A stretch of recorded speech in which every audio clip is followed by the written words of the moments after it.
sebenarnya dari awal kami sudah mempunyai firasat akan terjadi hal seperti ini, karena dari awal saya sering mendapat suatu WA dan lain sebagainya dari baik itu orang PB maupun orang-orang PW ya pada saat awal adanya saya mengeluarkan instruksi. Kebenaran itu nggak bisa ditutupi. Seharusnya mereka sadar. Ya kalau memang mereka berpikir tentang istrinya saja sekarang yang 4 atau apapun, barangkali bisa saat ini. Tetapi ingat, ini akan berkembang terus. Memangnya kita mengira bahwa apa yang disampaikan kajian keempat 4 tahun yang lalu akan dianggap meluas seperti ini? Saya paham lah, makanya banyak di kala itu sebagian kiai-kiai itu memang banyak yang menentang. Tapi kan sampai saat ini kebanyakan yang memang benar-benar saya yakin wajar ketika begitu ada dipublish, ada kajian baru nggak bisa diterima, orang kan wajib skeptis.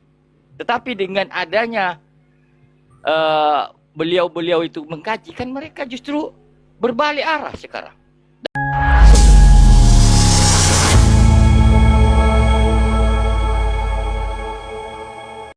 Nah, kemudian setelah satu hari sebelum konferensi perjalanan saya pulang dari Cilacap, saya ditelepon oleh salah satu bendahara PB yang menanyakan, kalau manggil saya kan telepon, halo ketua, apakah ketua mau maju lagi? Nah, saya jawab, Kiai Faisal Akun Fahmi Akbar ya, pada itu Fahmi Akbar telepon kepada saya, apakah mau maju lagi ya? Maju apa? PCNU, saya jawab. Saya nggak sampai hari ini tidak punya niat untuk maju kembali karena saya sudah 3 kali dan mau 4 kali ini menjadi ketua PCNU. Tapi yang nggak tahu, nanti kita tunggu rekomendasi dari para pengurus MWC, karena yang punya hak suara adalah ketua MWC. Saya selaku kader NU, apabila mendapatkan amanah perintah kapanpun dan sebagai apapun, saya selalu siap dan tidak bisa menolak. Kalau ketua mau maju lagi, besok menemui Kiai Miftah Fakih yang akan datang ke sana sama Gus Aun. Terus saya jawab iya, tapi saya menemui biasa paginya ketika pas hari H datang ke lokasi konferensi cabang, saya menemui beliau biasa menyambut sebagai tamu dari PB, saya sambut, tapi saya tidak berbicara terkait telepon yang disampaikan oleh Kiai Fahmi Akbar tadi kepada saya. Namun sebelum menjelang malam hari menjelang hari H, memang ada salah satu pengurus PWNU yang meminta saya agar berkoalisi dengan salah satu kandidat yang diusung oleh PBNU karena mereka sudah punya suara 17, jenengan sudah tidak punya suara, mbok yo bergabung saja loh. Saya kan juga nggak akan maju, belum tentu saya maju. Saya dari dulu sebagai ketua NU yang ketiga periode maupun keempat ini saya tidak pernah mencalonkan diri saya sebagai ketua. Makanya saya nggak mau untuk koalisi, wong saya tidak maju. Lah, kemudian pada hari H pada pelaksanaan memang sudah ramai pada saat itu, termasuk pada dalam tatib, pembahasan tatib, kemudian di situ ditetapkan bahwa bakal calon bisa maju ke babak berikutnya, ke pemilihan manakala didukung minimal oleh 5 suara, oleh 9 suara pada waktu itu. Nah, ada 3 calon yang maju, yang 2 mendapatkan 55, kemudian saya mendapatkan 15. Artinya hanya 1 calon yang bisa maju untuk tahap berikutnya, cuma saya. Maka karena kedua calon tidak memenuhi syarat minimal suara, yaitu 9, maka saya ditetapkan sebagai ketua secara aklamasi. Nah, kemudian tim formatur, ketika ada pembentukan tim formatur ini, saya dibisiki oleh salah satu Khatib Suriah, ya, Khatib Suriah yang datang ke situ, tolong ketua PBNU dimasukkan tim formatur biar SK-nya cepat turun. Saya masukin tim formatur itu, tim formatur saya masukin, kemudian salah satunya yaitu ketua. Sebenarnya di dalam aturan itu tidak ada ketua PBNU masuk dalam tim formatur. Tim formatur biasanya diambilkan 7 orang, yang satu adalah Rois terpilih sebagai ketua tim formatur, kedua ketua Tanfidia sebagai sekretaris formatur, kemudian yang 5 adalah diambilkan dari yang dari perwilayah dan ditambah dengan pengurus lama. Namun pada hari itu tim formatur minta 1 dari PBNU. 1. Kedua, sebelum pemilihan saya sampaikan bahwa salah satu persyaratan yang harus dipenuhi pada saat itu adalah minimal sudah pernah menjadi pengurus baik NU maupun badan otonom. Kedua, sudah memiliki sertifikat PMKNU, Pendidikan Menengah Kader Nahdlatul Ulama. Itu persyaratan wajib. Calon ketua PCNU itu wajib memiliki persyaratan itu, dan tentunya saya juga dimintai persyaratan oleh pimpinan sidang, yaitu PBNU sendiri selaku pimpinan sidang. Saya serahkan persyaratan sudah memenuhi syarat, dan akhirnya pada proses pemilihan itu saya aklamasi menang. Kemudian rapat tim formatur selesai, tidak ada masalah, saya suruh buat berita acara, sudah saya kirimkan. Kemudian 5 bulan nggak ada kabar. Terus saya telepon, oh belum, masih di UKK untuk sedang diverifikasi. Kemudian di UKK verifikasi sudah ditandatangani oleh ketua umum sama sekjen. Terus sudah ditandatangani lagi oleh Katib, tinggal Rois Am. Nah ini Rois Am kemarin siap untuk menandatangani, tapi PCNU Wonogiri harap melaksanakan pendidikan dasar kader Nahdlatul Ulama, PDPKPNU. Siap, saya laksanakan. Saya langsung penuhi apa yang diinginkan oleh salah satu ketua yang memimpin sidang di Kabupaten Wonogiri. Kemudian ketika dipenuhi, 1 minggu berikutnya juga nggak ada kabar. Saya telepon lagi. Gimana Kiai, ini kok belum ada kabar?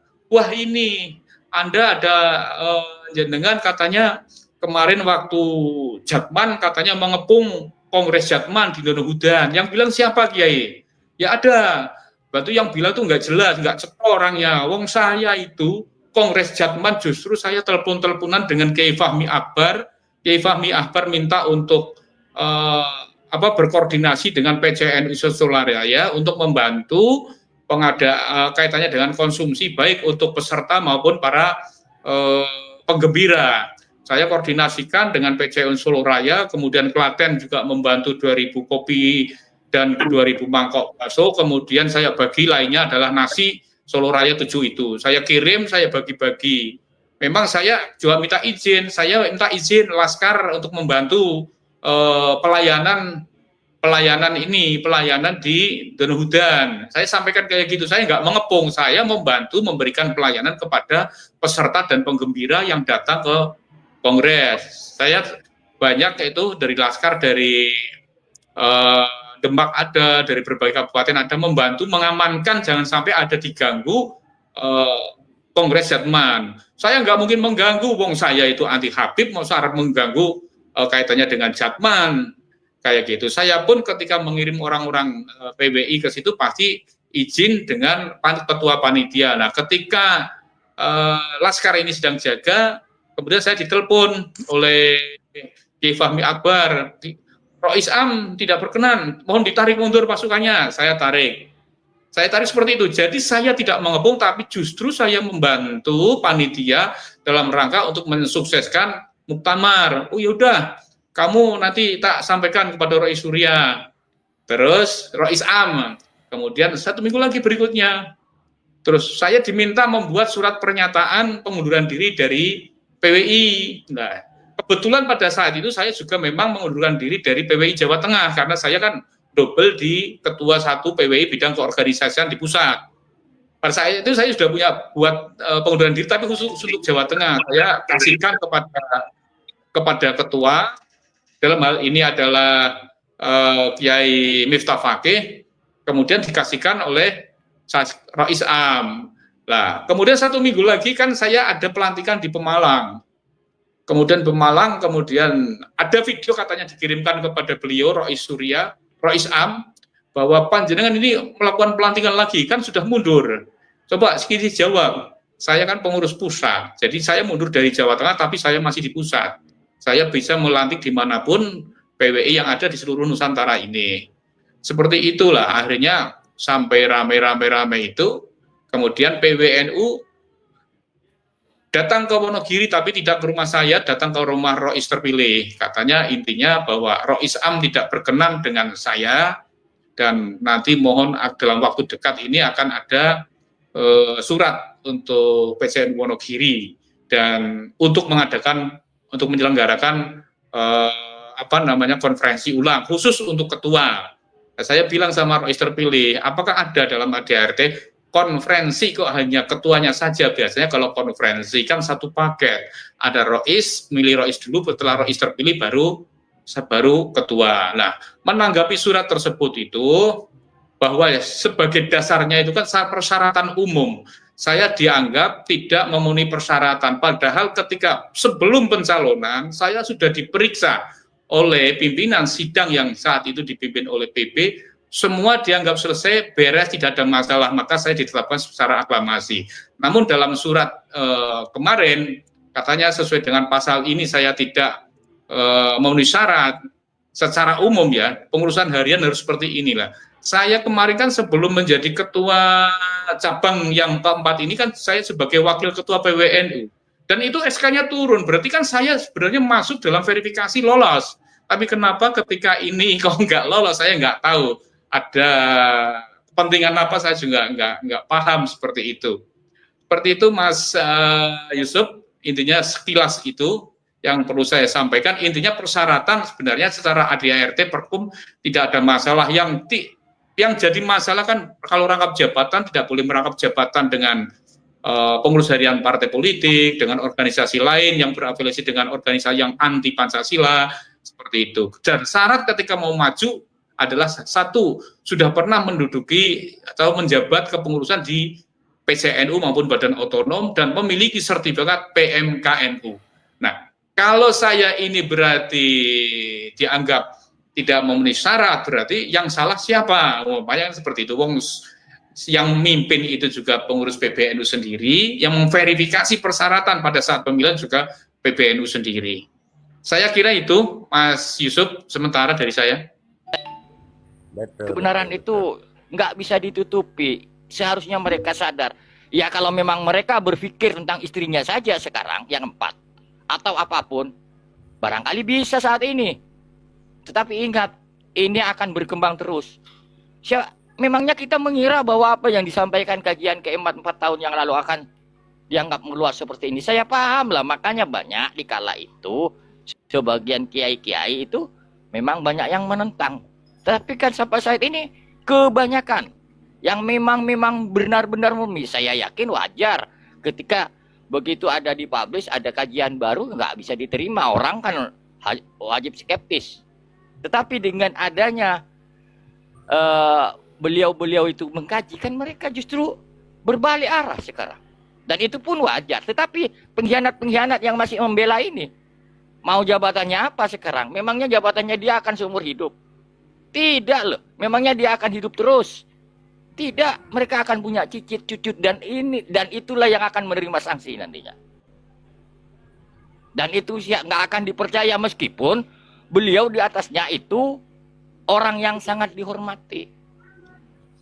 Beliau bisa menikmati itu karena memang dari atasnya juga orang-orang terhormat di kala itu, ulama terhormat. Tetapi ke depan dihancurkan oleh orang-orang yang sampai saat ini percaya dan membela mati-matian Balawi. Dan mudah-mudahan sanksi moral itu akan berjalan. Saya yakin seperti itu. Mungkin orang bisa berkelit cerita tentang Aidit keturunan Balawi. Iya berkelit, kontroversi. Tapi kalau yang sekarang tidak bisa berkelit. Contohnya ketika Ketua Umum PBNU sekarang menyatakan kita berhusnudon saja, kita sementara di sisi lain. Itu dilihat wajahnya, raut wajahnya, dilihat sama cicitnya nanti. Waduh kakek saya seperti ini ternyata. Pasti seperti itu.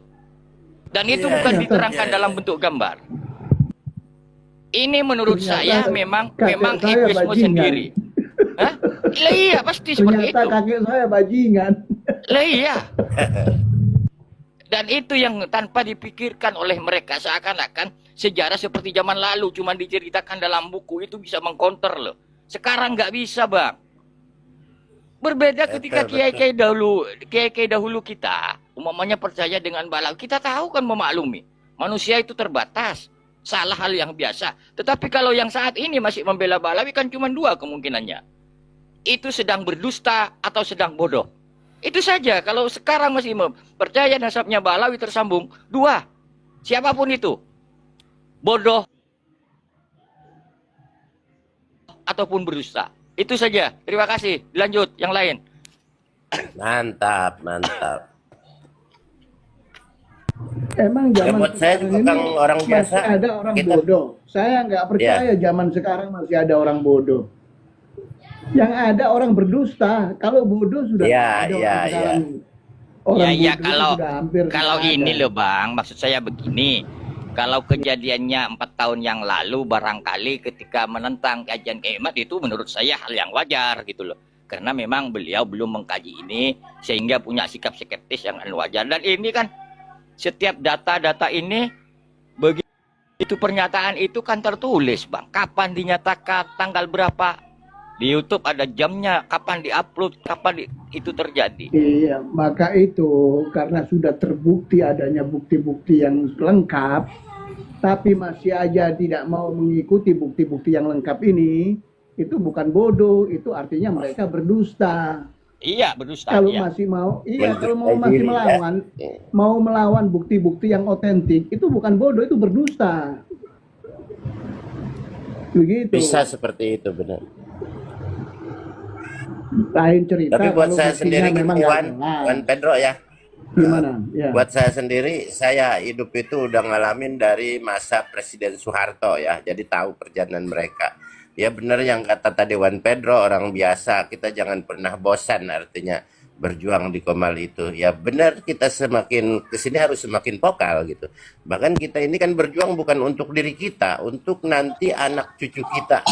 Ya, jangan sampai ibaratnya bisa diperbudak sama siapapun, sama klan apapun gitu. Udah cukup kita aja nih, generasi kita. Kita udah dipecundangi sama mereka ratusan tahun. Sekarang kebongkar adanya tesis Kiai Imad itu ya. Alhamdulillah. Jadi mudah-mudahan anak cucu kita mah nanti jangan sampai terdoktrin sama orang-orang macam Balawi gitu. Biar lebih cerdas.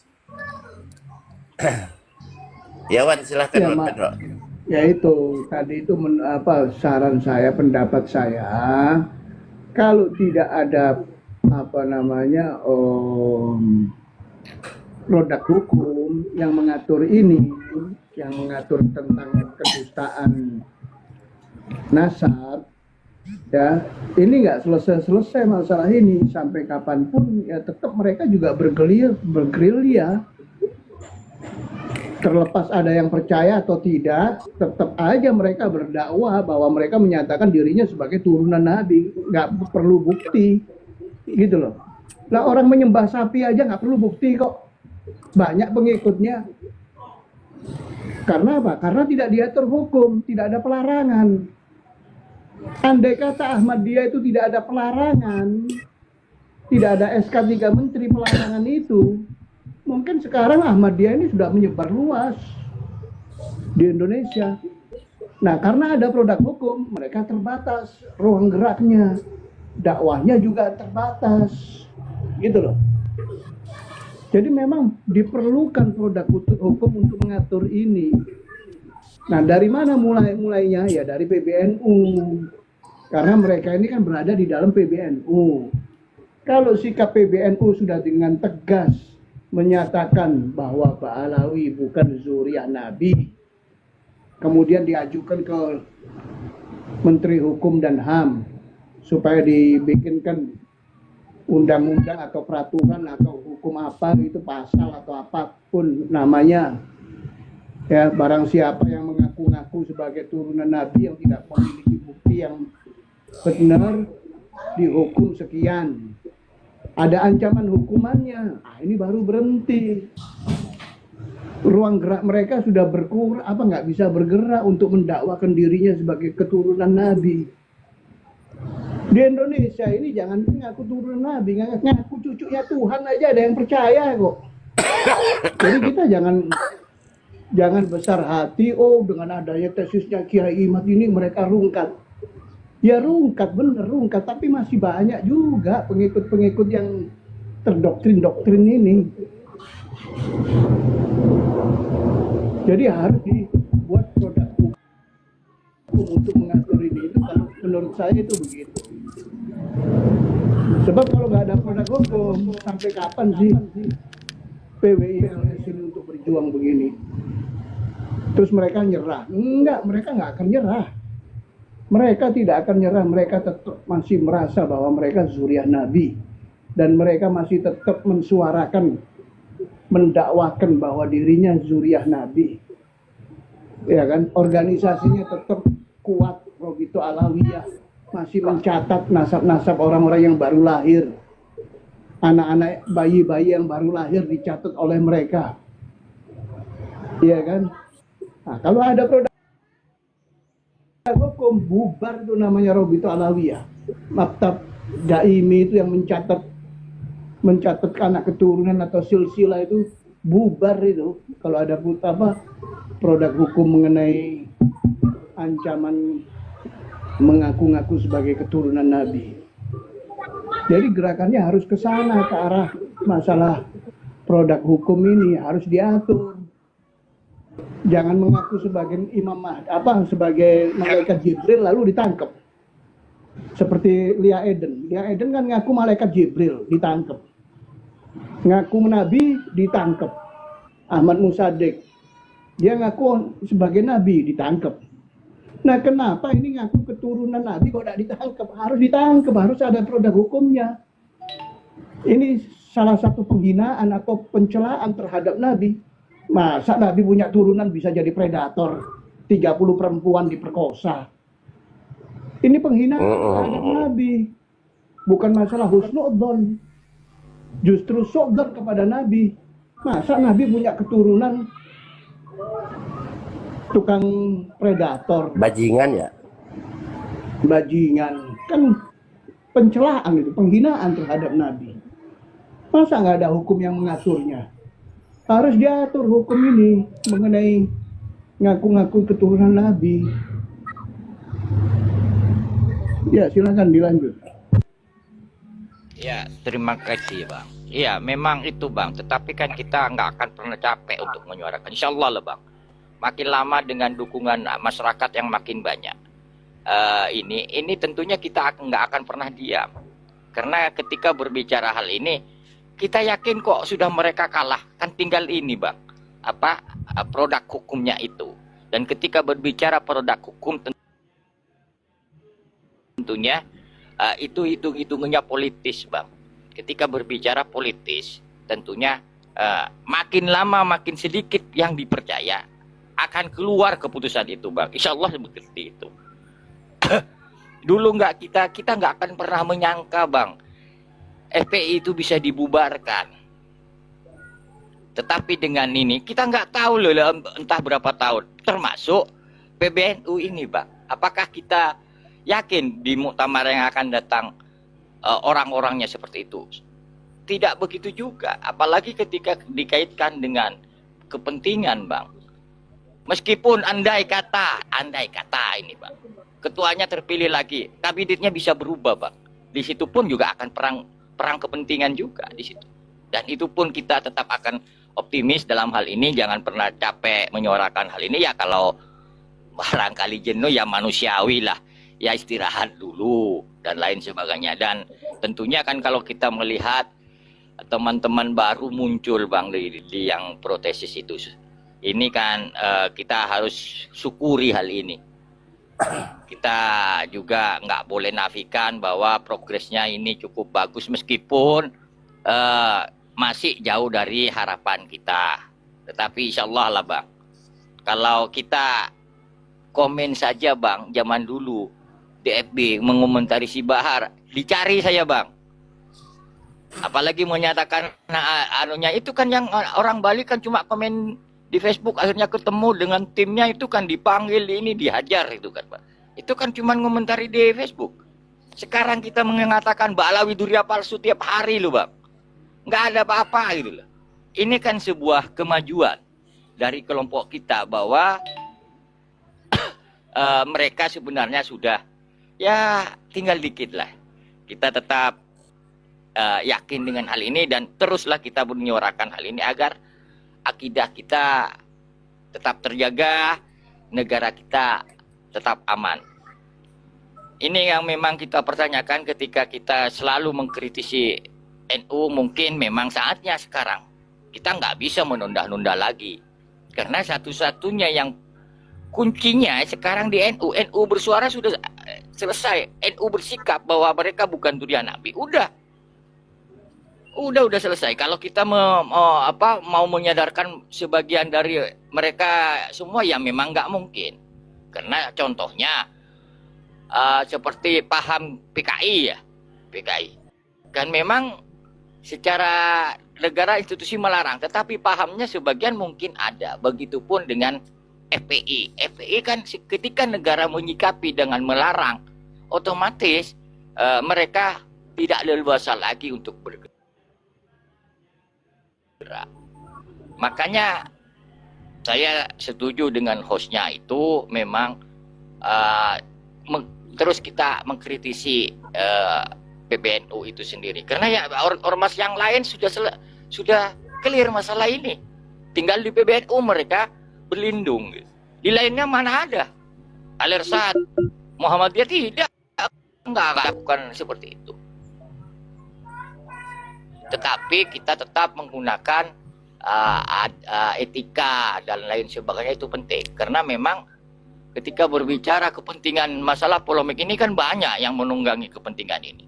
Banyak juga, termasuk kepentingan asing itu banyak.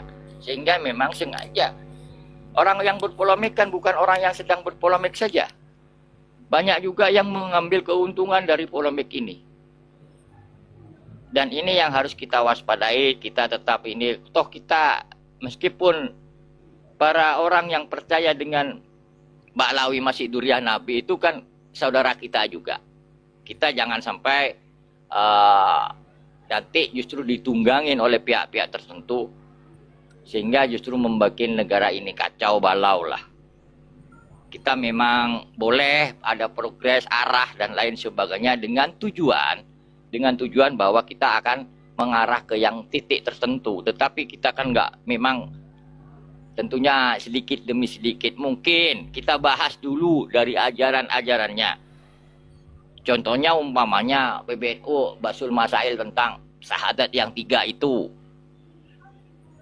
yang di Tasbihul Ansab ya kalau nggak salah, itu ya di halaman 9 itu dibahas. Mi'raj 70 kali dibahas. Itu kan dengan sendirinya ketika itu dibahas, itu kan menandakan indikasi lah, dikit-dikit lah ke arah sana. Termasuk kitab-kitab yang banyak beredar. Kan kalau berbicara Sahlur Aliniyah itu kan mau beli di Shopee sekarang kan kayak bebas mau kita beli. Barangkali itu disikapi, termasuk ini, bahwa itu tidak benar, itu bertentangan dengan ajaran Ahli Sunnah wal Jamaah. Itu sebenarnya sudah ada progres bagus.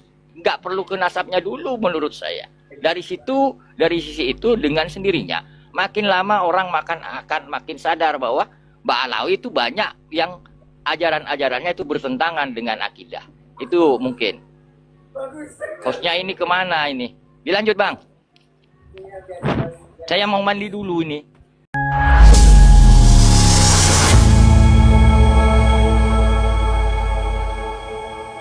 Itulah tadi pernyataan dari Ketua PCNU terpilih yang ternyata Rois Am mengeluarkan perintah untuk pemilihan ulang.